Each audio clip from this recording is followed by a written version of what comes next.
ரெட்டிஷாக நல்லாயிருக்கும் பார்க்கவே. அதை டொமேட்டோ பேஸ்ட் எப்படி செய்யுதுன்னு நான் வீடியோ போடுறேன் ஒரு முறை. மட்டன் கறி செய்வோம். தேவையான அளவுக்கு எண்ணெய் விடுவோம். அரை ஸ்பூன் சோம்பு சேர்த்துக்கோங்க.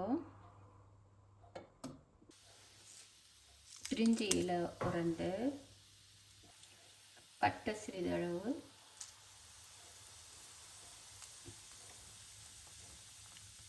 ஏலக்காய், கருவேப்பிலை சேர்த்திக்கோங்க.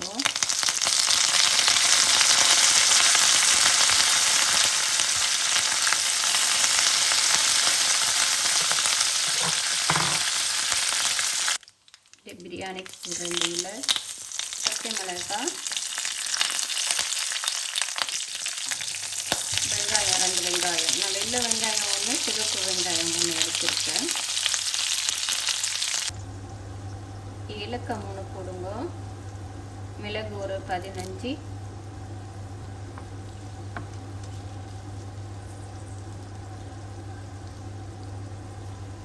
மீடியம் தக்காளி 2 தக்காளி எடுத்தேன்.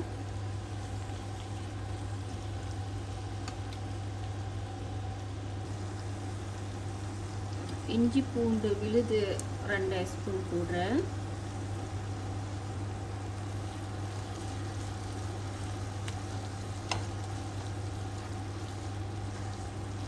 நல்லா மிக்ஸ் பண்ணுங்க. நல்லா இன்னைக்கு சண்டே நல்லா காரசாரமாக மட்டன் குழம்பு செய்து சாப்பிடுவோம். எல்லாம் மிக்ஸ் ஆகிடுச்சு. தனியா நான் 1.5 ஸ்பூன் போடுறேன். தனி மிளகாய் தூள் 2 ஸ்பூன்,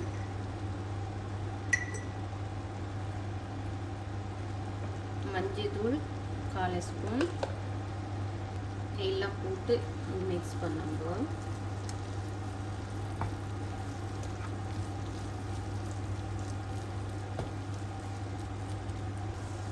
இதை நான் குக்கருக்கு மாற்ற போகிறேன்.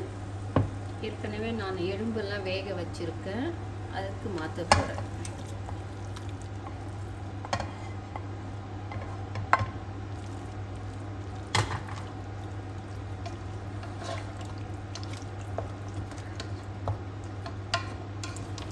பாருங்க, நல்ல ரெட்டிஷாக நல்ல அழகாக இருக்குது. எல்லாம் வெந்து வர சூப்பராக இருக்கும். நான் 1 கிலோ மட்டன் எடுத்திருக்கேன். எல்லாம் அதை நல்லா கழுவி வச்சுருக்கேன். அதை நான் மிக்ஸ் பண்ண போகிறேன்.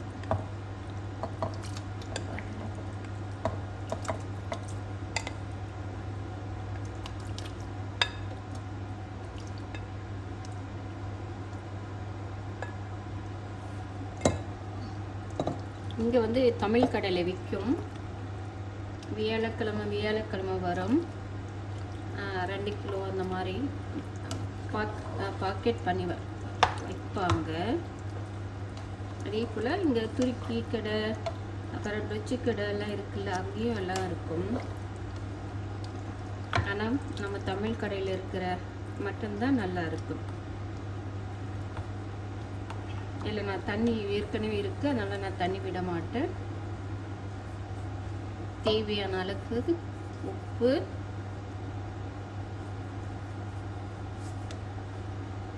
இங்கே உள்ள தக்காளி வந்து புளிப்பாக இருக்காது, அதனால் வந்து நான் அரை லெமன் விடுறேன்.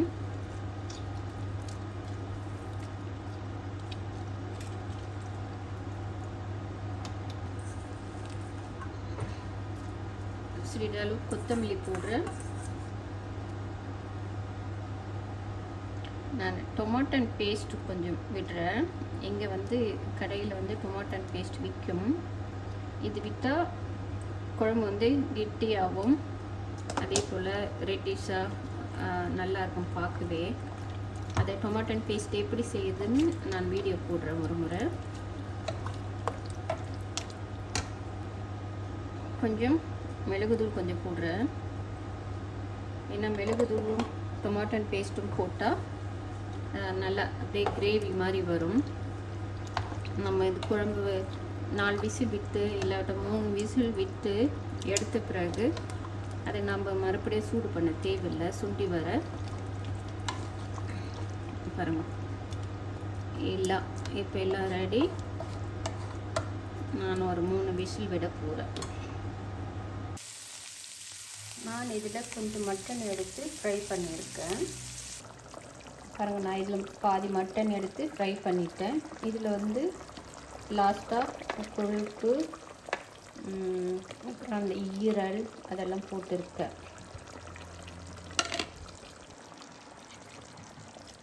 அதாவது உருளைக்கிழங்கு போட்டால் குழம்பு வந்து நல்லா கெட்டியாக வரும். அதே போல் எங்கள் சாருக்கு வந்து பிடிக்கும்.